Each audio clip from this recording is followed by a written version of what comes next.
तो सीधे लिए चलते हैं राजधानी जयपुर के जेईसीसी में, जहां मुख्यमंत्री अशोक गहलोत इस वक्त मौजूद हैं। नालसा का सम्मेलन कार्यक्रम हो रहा है। अधिक समय हो गया है।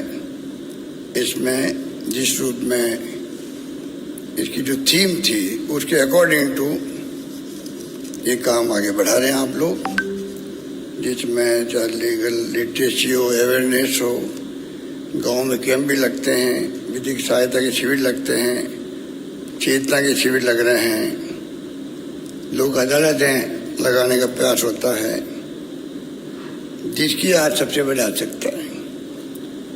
मिस्टर किरण रिजिजू जी ने बहुत भी मार्मिक बातें कही हैं,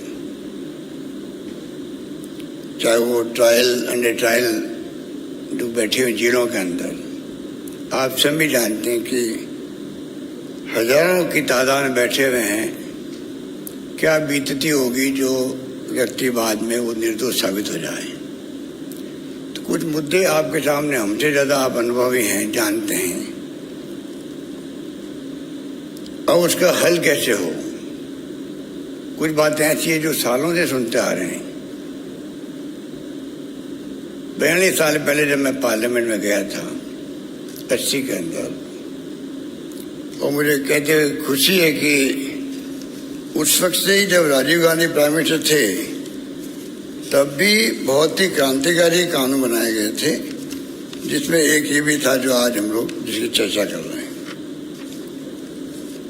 उस वक्त में legal service authorities act 87, environment protection act 1885, consumer protection act जो काफ़ी आज मैं समझता हूँ कि बहुत ही इफेक्टिव होकर काम कर रहा है, 86, schedule caste schedule tribe prevention of atrocity act 89, prevention of corruption act 88, और भी कई कानून हैं। तो बहुत ही क्रांतिकारी काम उस वक्त में भी हुआ था। और मैं समझता हूँ कि समय समय पर सुप्रीम कोर्ट, हाई कोर्ट, चाहे चीफ जस्टिस हो, चाहे वो जजेज हो, कोई कमेंट करते हैं तो पूरे देश सुनता है उसको कि इसके मायने क्या है, और उसी रूप में वो अपने आप को कोशिश करता है कि मैं किस प्रकार से अपनी भावना व्यक्त करूं।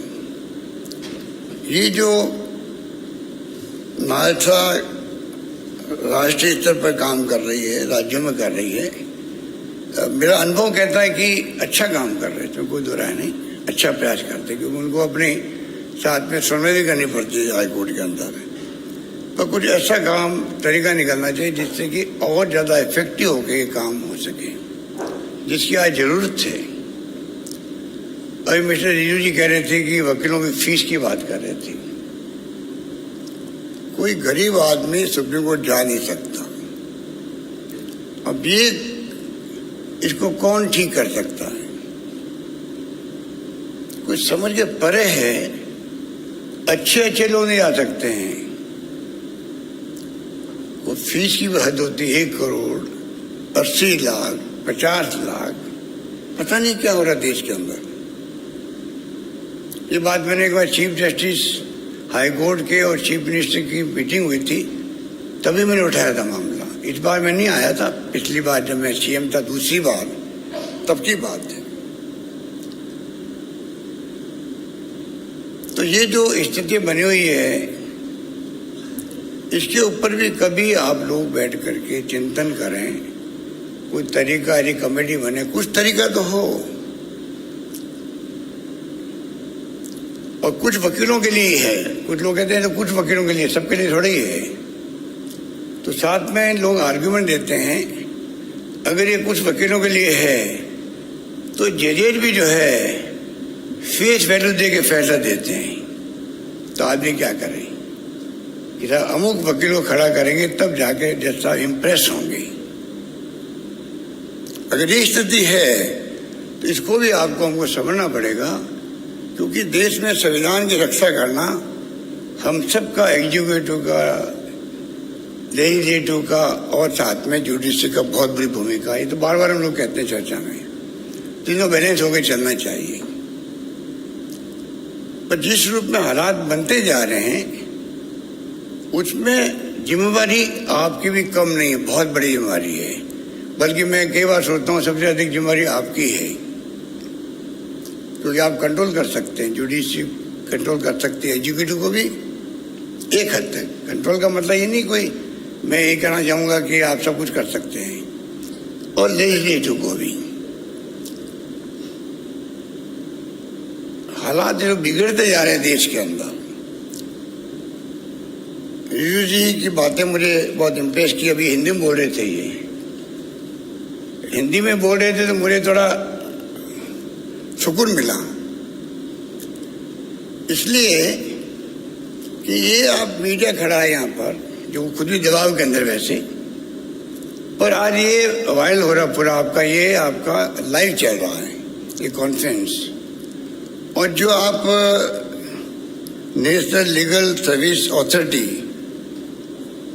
की हम कॉन्फ्रेंस कर रहे हैं, गरीबों के लिए कर रहे हैं, डेस्टिट्यूट के लिए कर रहे हैं, अपंगों के लिए कर, निःशक्तजनों के लिए कर रहे हैं, बीपीएल के लिए कर रहे हैं, उन लोगों के लिए कर रहे हैं जिनको जरूरत है।